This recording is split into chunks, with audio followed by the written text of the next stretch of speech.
σήμερα κάναμε ακόμα ένα βήμα για την επίτευξη του στόχου που έχουμε θέσει, παίρνοντας ένα τεράστιο διπλό σε μια ομάδα πάρα πολύ καλή, με έναν πολύ έμπειρο προπονητή και άξιο σε αυτή την κατηγορία, που τέτοια παιχνίδια κρίσιμα ξέρει να διαχειρίζεται και ξέρει να τα κερδίζει, και η αξία αυτή της νίκης είναι μεγαλύτερη.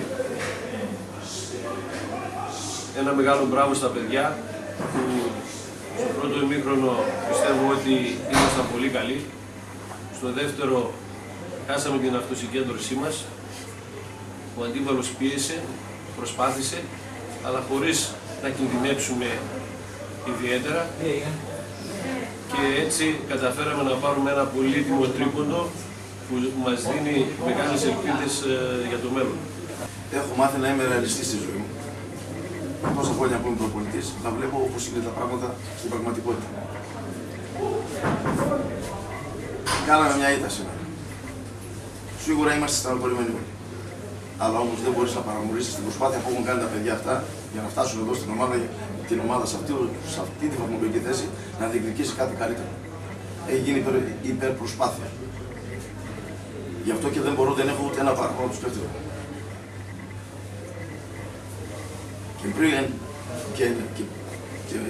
πριν αναφερθώ στο παιχνίδι, είμαι υποχρεωμένος πάλι να κάνω μια αναφορά ότι οι καλές ομάδες ξέρουν να διαχειρίζουν και την ήττα και την νίκη. Εμείς κάναμε 2 νίκες συνεχόμενες και φτάσαμε σε ένα τέτοιο σημείο που λέγαμε αν κερδίσουμε σήμερα θα ήμασταν μόνοι μας τέταρτη και να βάζαμε τον π.χ. ακόμα πιο ψηλά. Έρχομαι στο παιχνίδι. Όποιος θεωρούσε ότι ήταν εύκολο το παιχνίδι, κοροϊδεύει τον εαυτό του. Εμείς ξέραμε, ήμασταν προσγειωμένοι όλη την εβδομάδα. Ξέραμε τι ομάδα να αντιμετωπίσουμε. Βαριάζει μια πάρα πολύ καλή ομάδα. Ειδικά τα τελευταία παιχνίδια έχει τέτοια παρουσία που όποιος κάνει το λάθος και την αμφισβητήσει την παρουσία της θα έχει πρόβλημα.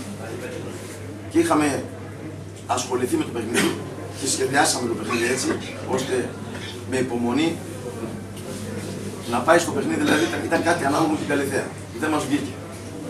Γιατί εγώ αυτό που είπα στα παιδιά είναι να έχουμε υπομονή, να πάει στο 0-0.